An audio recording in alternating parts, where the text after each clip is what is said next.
Hi everyone, it's Mimi, and wow, it's been a hot second now, hasn't it? Man, I don't even look like this anymore. But I'm too lazy to draw my new hairstyle. I know, it's been over a year since my last Tsubasa Chronicle review video where I said I might look into the OVAs next, and I'm sure you've all long forgotten about me. But I just wanted to finish what I started before I leave. Yes, sadly, this will probably be one of my last videos on this channel. You may notice that I sound a bit different now, right? Well, that's because I'm sitting in my new home recording studio that I built through blood, sweat, and tears because I've gone and become a voice actress. Acting has always been something I greatly enjoy, and now I finally decided to do something with it. I've started a separate YouTube channel and haven't decided yet if I want to associate it with this one. Therefore, once I'm done with the OVAs, you likely won't be seeing me much on this channel. It really is unfortunate because there were several other avenues I wanted to explore and fandoms I wanted to scream about here. I can't even put into words how addicted I am to Danmei, you guys. I am not okay! But it's time for me to stop procrastinating and promote my business. A big thank you to all of my subscribers. I honestly didn't think I would ever break 100, so truly, thank you for your support of my channel over the past few years. It really does mean a lot, and who knows, you may still see a few AMVs from me here and there, since I do want to keep my video editing skills up to date. Whew, okay, that's enough of that sad stuff. Back to the matter at hand. I've given my thoughts previously on the Tsubasa Chronicle anime and how it was less than stellar when compared to the incredible manga it was adapting. But if you want to hear more about that, you can go watch my Tsubasa Chronicle anime review series, because today we're here to talk about our Lord and Savior, the Tsubasa Chronicle OVAs. These 5 episodes from Projection IG fix a lot of what the anime got wrong in Season 2, but even so, they still aren't entirely perfect. There are certain things, oh yeah, we'll get to you, that just don't work very well. But at the end of the day, the OVAs are absolutely spectacular proof that a Tsubasa Chronicle anime can be done right. It's not an impossible feat. While I had hardly touched the anime before I started reviewing it back in 2020, I have seen these OVAs many times before, and they are what convinced me to pick the manga up in the first place. But why is that? Why was I so enthralled when I first watched the OVAs? Well, I'm not going to lie when I say that ever since I was a teenager, I've been an angsty girl. Yeah, the kind that thrives off of angst and hurt comfort and dark, gritty post-apocalyptic scenarios where humanity is on the brink of destruction and nearly all hope is lost. You know, normal angsty girl stuff. So you can imagine just how happy I am to be diving back into this particular arc of the OVAs. The first 3 episodes adapt the Acid Tokyo arc and are therefore known as the Tokyo Revelations OVAs. Picking up immediately after Phi uses his whistling magic to enable Mokona to transport the group from a bad situation in the country of LaCourte, our heroes do not end up staying in LaCourte because Mokona is sick, as the anime would have you believe, but rather in a much darker and far more mysterious place. Grab some boba tea and comfort foods, you're gonna need them, because it's time for us to delve into my absolute favorite arc in the entirety of Tsubasa Chronicle. Let's start with a manga synopsis. And boy, is this going to be a long one. Clamp looked at this arc, gave it a slap, and said, "We can fit so much character development and emotional baggage into this bad boy." The gang arrives in the next world, as they always do, but Shaoran is disturbed that he doesn't remember fighting the Guardians back in LaCourte, as if there's a gap in his memories. Phi downplays his use of magic to help them escape, lying with a smile on his face as he is wont to do, and they discover that the world they've landed in seems to be a ruined, abandoned city. After walking a short while, it begins to rain, and finding that the rain burns them, the group rushes into the only building they see that is still standing, the Tocho building. A fight ensues with the inhabitants of the building, believing the group to be thieves, but it's quelled when Kamui, the leader of the inhabitants, is nearly defeated by Kurogane. Soon after, another group arrives from a building known as the Tower, and it seems they are often trying to steal water from the Tocho building. After a brief fight, the Tower group is called away to help in an attack on their building. Fun fact, the Tower and Tocho building groups are from Clamp's manga series X, and are called the Dragons of Heaven and the Dragons of Earth. Ironically, the Dragons of Heaven were led by Kamui in X, but are now led by Fuma, and the Dragons of Earth were led by Fuma in X and are now led by Kamui. I just thought that was an interesting little change.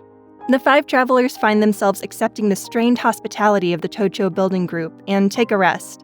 During this time, Kurogane decides that he has finally had enough of Fai's fake, carefree attitude and confronts him about the fact that he used magic to help them escape La Court, and that whether he likes it or not, he has involved himself with the group.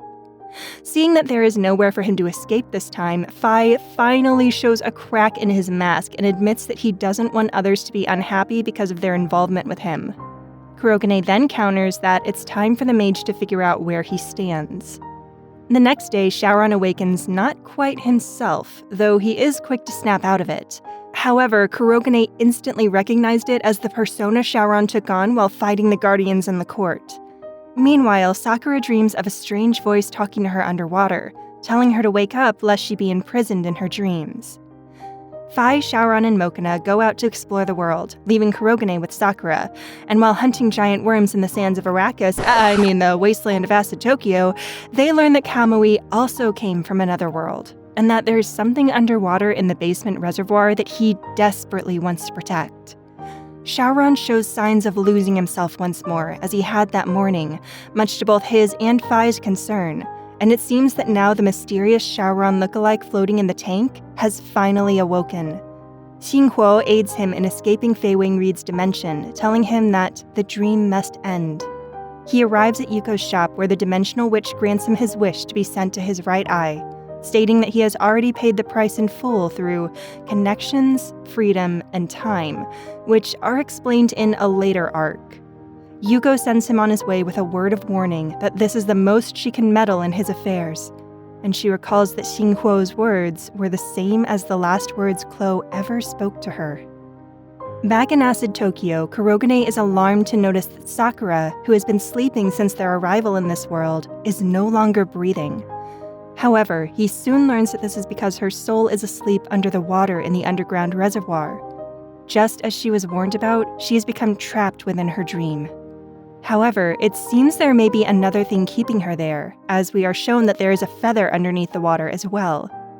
Sakura's soul absorbs the feather, and shortly after, the barrier protecting the Tocho building from the acid rain disappears, leaving the building at the mercy of the elements. Kamui is concerned why the other person sleeping beneath the water hasn't awoken yet now that the feather is gone, and he is about to try forcing his way into the underwater container when Shaoran dives in to stop him. After a brief underwater battle, we learn 2 things: that Subaru is the other individual sleeping alongside Sakura, and that he and Kamui are the vampire twins Seishiro was searching for back in Oto. Kamui is enraged to learn that Seishiro was Shaoran's mentor and quickly gains the upper hand in the fight, much to the concern of everyone waiting above water. When all seems lost for Shaoran, however, he suddenly transforms into the other Shaoran, the one who made an appearance back when he fought the guardians in the court, and then again several times since arriving in Tokyo. He is cold and unempathetic, making quick work of Kamui. Before the fight can continue, however, Fai jumps into the fray. It is then discovered that Fai knew they had been traveling with an imitation Shaoran the entire time. It was never the real Shaoran, not even from childhood before he met Princess Sakura, but an imitation created and planted by Fei Wingreed specifically to gather Sakura's feathers through any means necessary. The only reason he had a soul to begin with is because the real Shaoran, the one who had been floating in the tank this entire time, gave him one of his eyes.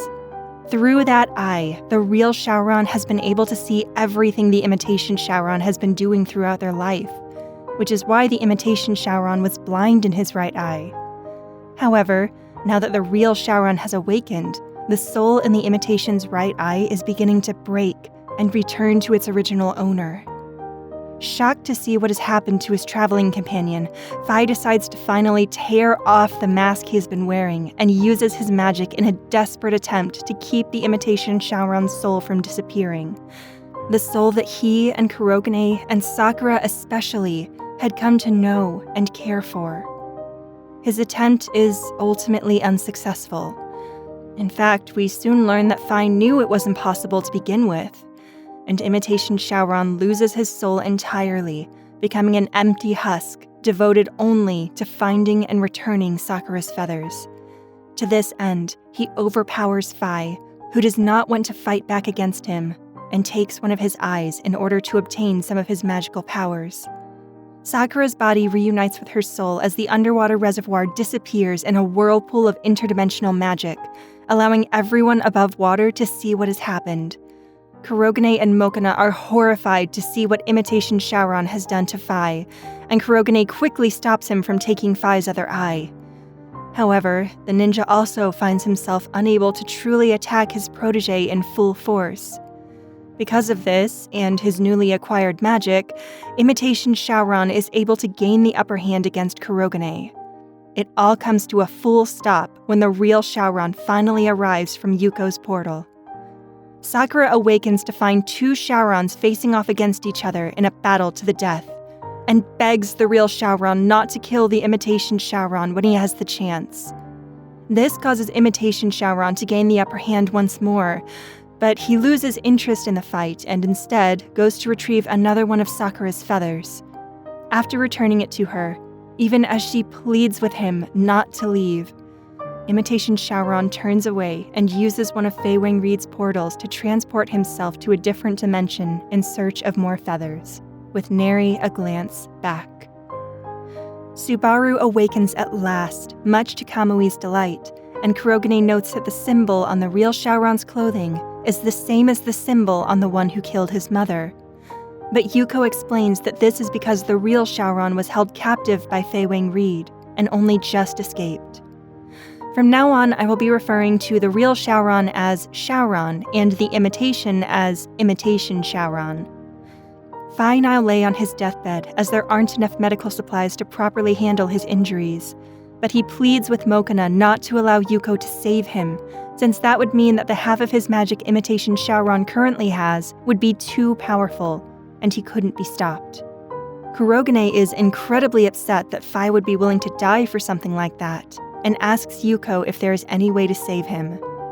Unfortunately, there is only one way.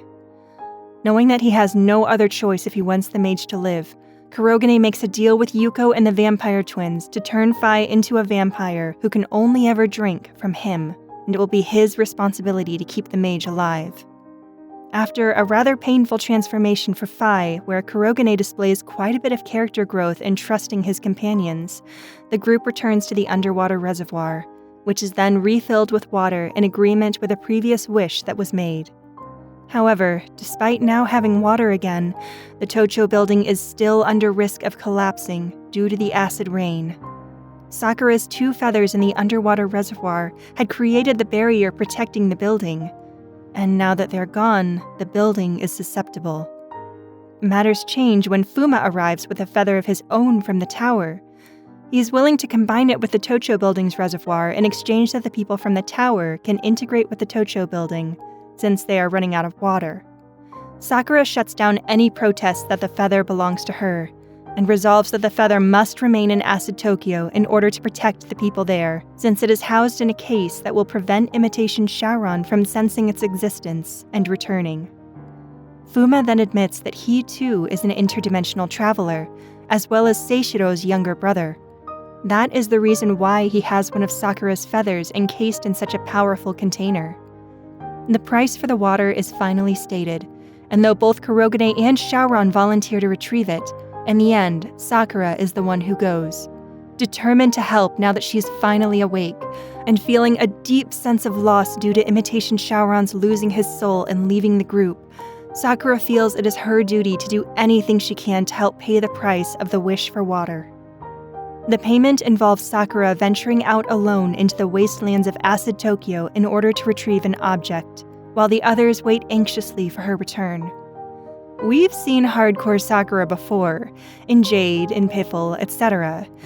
But this is unlike anything she has ever faced before.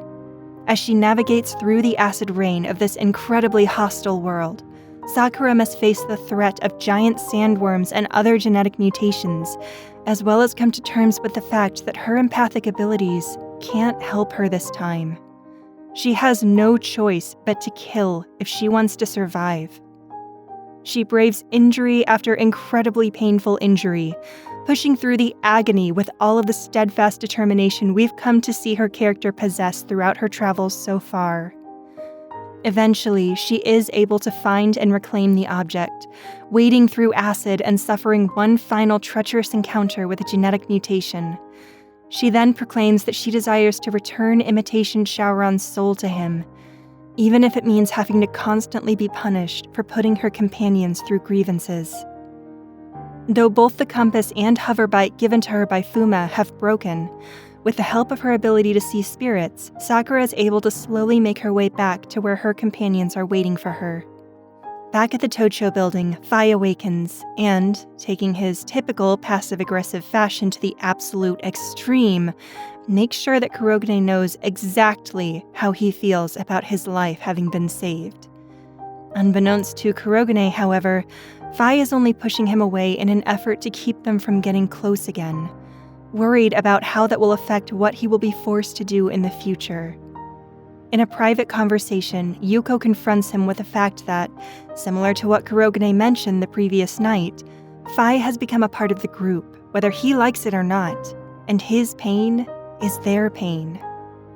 Their conversation abruptly shifts when he learns that Yuko has sent Sakura out into the wastelands alone. Fai sets out to find her, knowing that she must definitely be injured since Kurogane hasn't used any medicine on his own wounds from the previous fight, and has instead been saving it for her. Kurogane aims to stop the mage from leaving, but before things can escalate, a horribly injured Sakura is seen returning from a distance. Fai is the first to reach her, and Sakura stuns him by apologizing profusely and saying that she knows he must be hurting worse than she is, but she is glad that he survived, once again displaying the kind and empathic nature of a literal saint. After Sakura's injuries are treated to the best of their abilities, Yuko finally explains to the group that Fei Wang Reed is the mastermind behind Sakura's memories being scattered across dimensions. She states that Fei Wang Reed has a wish that can only be granted by using the ruins of Clo and by having Sakura travel to many different dimensions which her body will then commit to memory. Fei Wang Reed himself arranged events to occur, including killing Kurogane's mother, that would force Fai, Kurogane, and Imitation Shaoran to journey with Sakura and protect her. Fei Wang Reed's ultimate goal is to gain power over space and time in order to fulfill his wish. Though Yuko unfortunately cannot tell the travelers exactly what his wish is without breaking the limits of her interference. She can only mention that it is a wish that will never be able to come true. To counter this wish, Yuko and Clo created the two Mokanas, who would act as catalysts for two separate futures. The group is then presented with the choice to continue their travels of their own free will.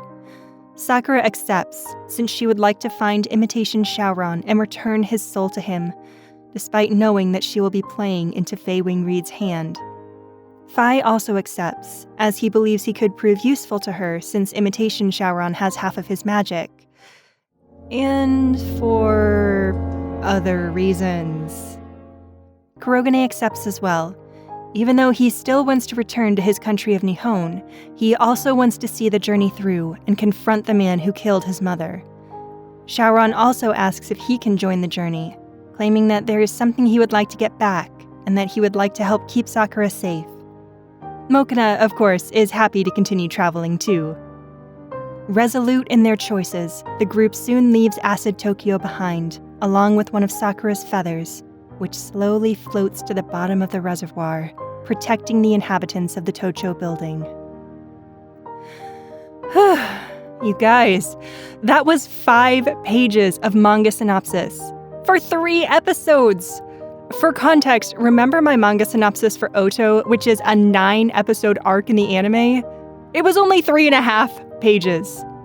Maybe I need to redefine synopsis in my head. But everything I said was so crucial. Anyway, now that we have the manga synopsis out of the way, time to rewatch the Tokyo Revelations OVA.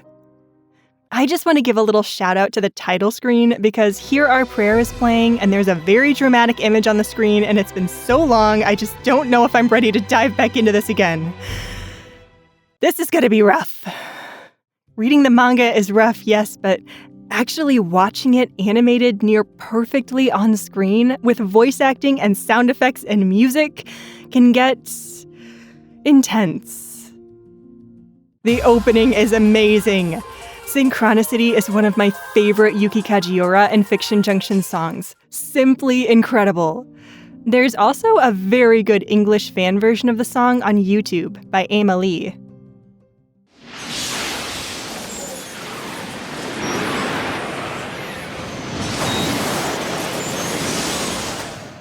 And right off the bat, you can tell that the animation for the OVAs is just so much better than the original anime. Again, I am sure B-Train did their best, but I am definitely on the production IG boat if there is ever a remake of the anime. Ooh, or Ufotable. Yuki Kajiura and Ufotable go together really well too, which you can see in several series they worked on together, such as The Garden of Sinners or Fate Stay Night. We are approximately 10 seconds in, and it is just shot for shot from the manga. I might cry. 寝ているだけだ。なんとか逃げられたね。 I've always wondered why Fai chose to bring up the fact that they barely escaped. Was he trying to bring up that he used magic now rather than later, in order to make sure he wouldn't be questioned about it further down the road? You failed, Fai. 音を使った魔法で俺が習ったのとは別系統なんだ。すみません。俺が図書館からの脱出方法をもっと考えてれば。Well, that's the first slight change that was made. Kurogane doesn't call Fai out for lying about all magic being the same. Oh well, it was nothing too major. I just liked the panel depicting how the ninja could still see straight through the mage's lies. Mokina's the right size now! Much better. I could not get over how big they were in the original anime. And they don't fly, hallelujah. And now it's time for something that's a bit overdue.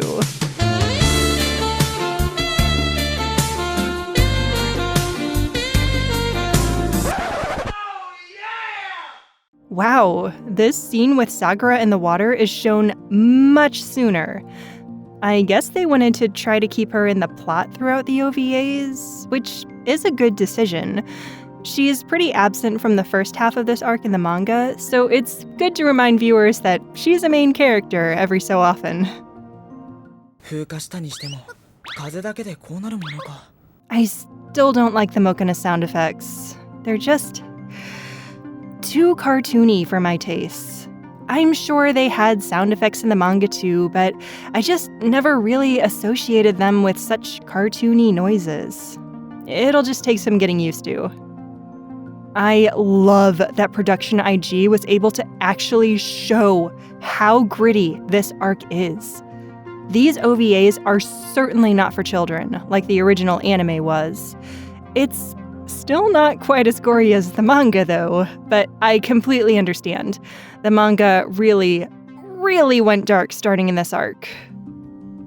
Oh my goodness, more Yuki Kajiura dubstep! How did I never notice this before? The fight scene between Kurogane and Kamui is the first scene that really started getting me invested in Tsubasa Chronicle. Again, try to remember, I knew nothing about Tsubasa Chronicle when I first started watching these OVAs. And I was also in my vampire phase. No, I didn't like Twilight. Watching this fight scene is also what got me watching the X anime series for the first time. It's interesting that the Tower group hasn't shown up yet. It's probably an effort to save time and make sure the entire arc will fit into 3 episodes. I know that little fight between Kamui and Fuma does happen in the OVAs, but I can't remember when. Other than the few discrepancies I've mentioned, so far this episode has been pretty much word for word and shot for shot. Oh, so the Tocho is called the Metropolitan Government Building. Well, that's a bit of a mouthful, so I'll just keep calling it the Tocho. The Kuro-Fi talk is word for word too, oh my god! Again, I might cry. This is the second scene that started getting me more invested in the series. Who is Fi? What is he hiding? Why does Kurogane care so much? The gears in my head were turning at this point. They skip over the scene of Shaoran losing himself in the morning. I think that would have been pretty important to show since we're getting so close to such a pivotal moment, but I understand there must have been time constraints. I love how the OVA gives Fi a little action. He didn't fight the worms in the manga that I could see. He kind of just stayed off to the side. I don't even think he had a weapon. いい腕だな。別の国でこういうの使ってたんで。 Oh? Oh, you don't say, Fi. You don't say. And did we get to see much of it? Ah, so here's where they meet the tower group. Now that I think about it, this actually is a bit of a better place to meet them, especially since it presented enough time for them to be introduced to the travelers, rather than just suddenly having them show up at the Tocho and explaining them later. The lighting from the sun and clouds is so aesthetically pleasing. I have no idea how, but somehow it really adds to the post-apocalyptic setting. I love it. Here we go. Time for it all to begin. I used to dislike how quickly everything goes to absolute hell in the Acid Tokyo arc, but then again, it kind of reminds me of real life. Things could go wrong and spiral out of control at any given moment. So I think this was actually a smart choice on Clamp's part. Up until now, the manga has stayed relatively safe, but now it's time to turn everything on its head. Again, this is just word for word from the manga. I absolutely love it. Hollywood, take notes. This is what we want from adaptations. I will admit, the camera movements are a little janky during Kamui and Shaoran's fight. It's a small nitpick, but once you see it, you can't unsee it. 座る。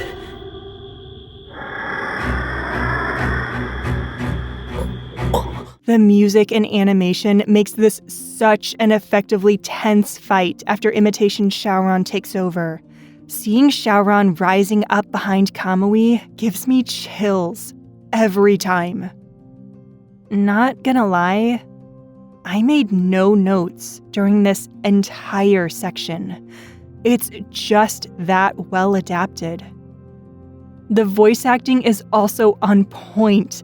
Mokuna's little Fi, Kurogane's resolve, and Sakura's no are bone-chillingly perfect. 一度封印が切れたものをその魔術師がお前に戻そうとしたんだな。その奪われた左目と共に。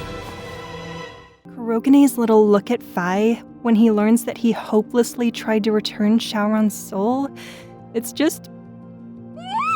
chef's kiss. We don't get to see Kurogane's full face in the manga, only that he was shocked. So this is kind of like a little treat, delving further into the ninja's feelings. I told myself I wouldn't cry. They ask you how you are, you just have to say that you're fine when you're not really fine, but you just can't get into it. They give us a little infinity teaser in the ending. I never noticed that before. それに居場所もその子にはわからないわ。後で聞かせろ、魔女。全部だ。 At least Kurogane actually realizes that his companions are hurt in the OVA. In the manga, it's Mokuna who has to remind him that Fai, Shaoran, and Sakura are all injured in some way. It's honestly a little out of character for the ninja. I know he hates the one who killed his mother, but you'd think he'd be a bit more concerned for his traveling companions who are bleeding out, crying, or unconscious around him, rather than nearly get into a fight with this new mysterious Shaoran about the symbol on his clothing. うるせえ。そんなに死にたきゃ俺が殺してやる。だからそれまで生きてろ。Fai's little smile when Kurogane tells him to live on. He does that in the manga too, which I honestly wasn't sure about my first few times reading. Doesn't he want to die? Isn't he upset that everyone is trying to save him? But then it hit me. No. Fai definitely does not want to die. He wants to live and be his own person, but he knows exactly what he will be forced to do in the future, and now that he has involved himself with his traveling companions so heavily, he wants to avoid his cursed fate.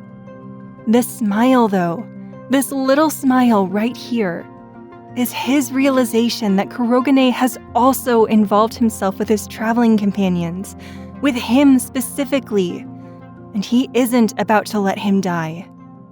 And for a moment, knowing that someone cares enough about him to give up his own lifeblood so that he can live, makes Fai genuinely happy. At least, that's my interpretation of this scene. If you interpret Fai's little smile differently, please let me know in the comments. I will never turn down the chance to read your thoughts on this matter. Also, this is the third scene that sold me on becoming a Tsubasa Chronicle fan. The tense emotions surrounding the scene, the way Yuko is able to arrange so that the Tocho can have water while also allowing Fai to live, the way that Kurogane is in no way going to allow the mage to die. I was hooked. The story behind how Watanuki obtained those bottles of water in the Holic manga is just as interesting as it is disquieting.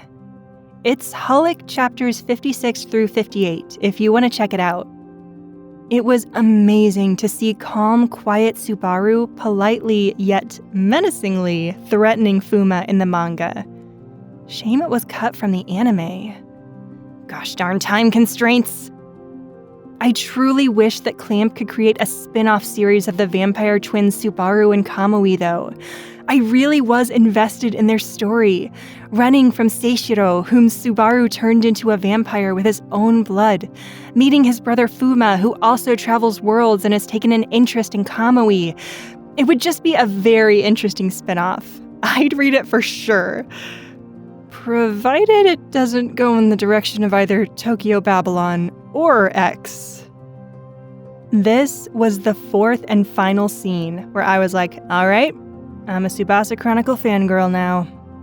Sakura's determination to pay the price of a wish that wasn't even her own because she knows that the power contained in her memory feathers has caused her companions and the people of Acid Tokyo so much pain is just beautiful to see.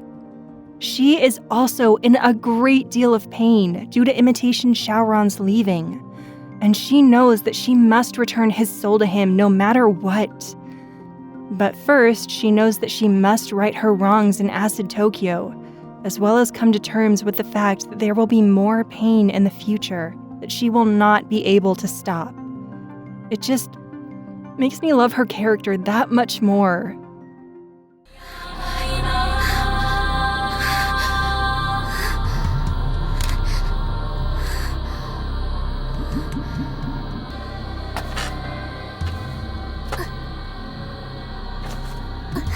Just look at her face. Sakura is so pained at having killed something for the first time, but she knows that there was no other way around it. It was her or the creature. And she knows that she needed to keep on living, so she made the choice. But it still doesn't make it hurt any less, especially with her ability to sense the feelings of those around her. I'm actually glad that the OVAs don't show all of Sakura's injuries. The manga truly was much, much more bold. And suffice it to say that I honestly thought Sakura had died multiple times. That's how dark it was. 合ってた。でも、足跡、もうない。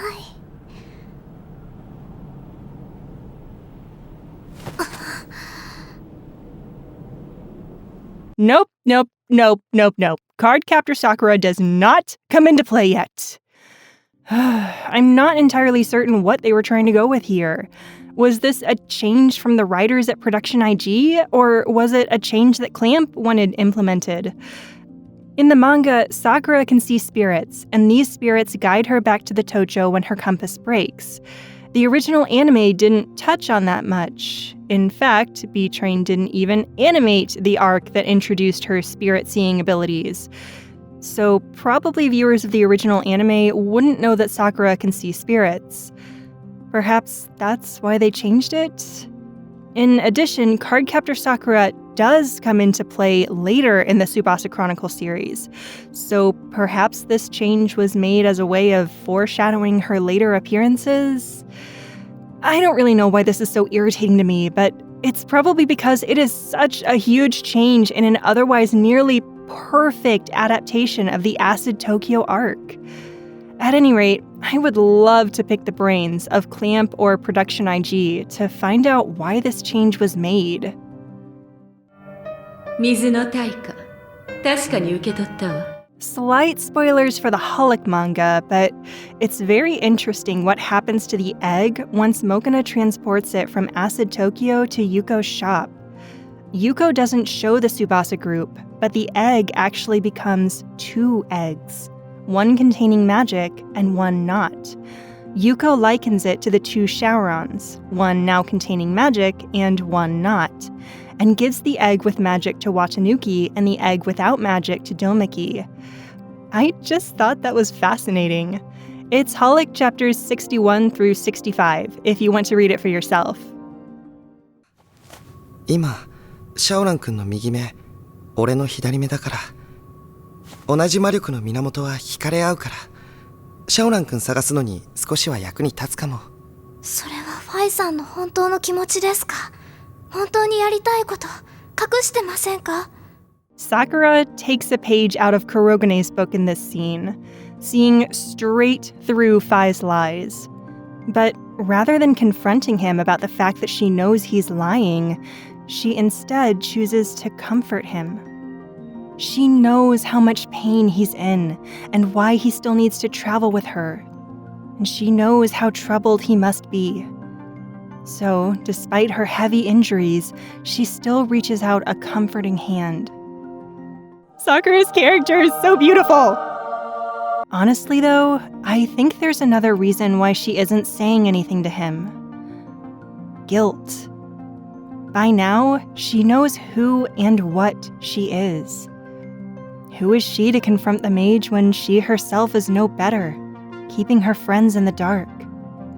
She knows that she will have to keep lying and being selfish in an attempt to get Imitation Shaoran's soul back, as will be seen in the next arc, Infinity. Now that I think about it, maybe that's the reason why she and Fai grow such a close bond in Infinity. They're both lying to themselves and to their companions, even to each other. And the only comfort they can find is knowing that they aren't alone. Of course, for Fai, there was another reason why he wanted to help Sakura that we'll learn about in the Nihon arc, but let's save that for the Spring Thunder Chronicles episode. And that marks the end of the Tokyo Revelations OVA, which covers chapters 107 through 135 of the Tsubasa Chronicle manga, the Acid Tokyo arc. These 3 little episodes are what drew me in. And even though I couldn't fully delve into the series until I was a bit older and made enough money to buy all of the omnibuses, it was definitely worth the wait. If you have only ever seen the anime, or even if you've only ever seen the OVAs, Trust me when I say that really not much has been spoiled for you, and there is still plenty to enjoy if you want to read the manga. There are so many twists and turns in the last few arcs of the manga that you will not regret giving it a chance. It truly is a masterpiece of art and writing, and what I personally believe to be Clamp's magnum opus. The Tokyo Revelations OVAs are definitely a 10 out of 10 for me. The animation, the music, the writing, most of it, the voice acting, it's just absolutely what any Tsubasa Chronicle manga fan would want in an adaptation. It's a prime example of what any fan would want in an adaptation. Honestly, Spring Thunder Chronicles will probably also be a 10 out of 10. But it's been a while since I've read that arc in the manga or watched the 2-episode OVAs, so I guess we'll just have to wait and see. Until then, I hope you all have a wonderful... Oh wait, there is no until then, because I uploaded both of my reviews for Tokyo Revelations and Spring Thunder Chronicles at the same time. Feel free to click the link on screen or in the description to see the final installation of my Tsubasa Chronicle review series. See you there! Well, this is the part of the video where I ask you all to like, share, comment, subscribe. Try not to cringe at the terrible audio quality of my original review series.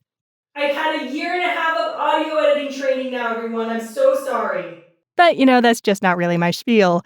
I mean, you can do all that if you want, but I'm more just doing this for fun. Thanks a bunch for watching my video. I hope all of you lovely people have a wonderful day, and I'll see you in the Spring Thunder Chronicles review.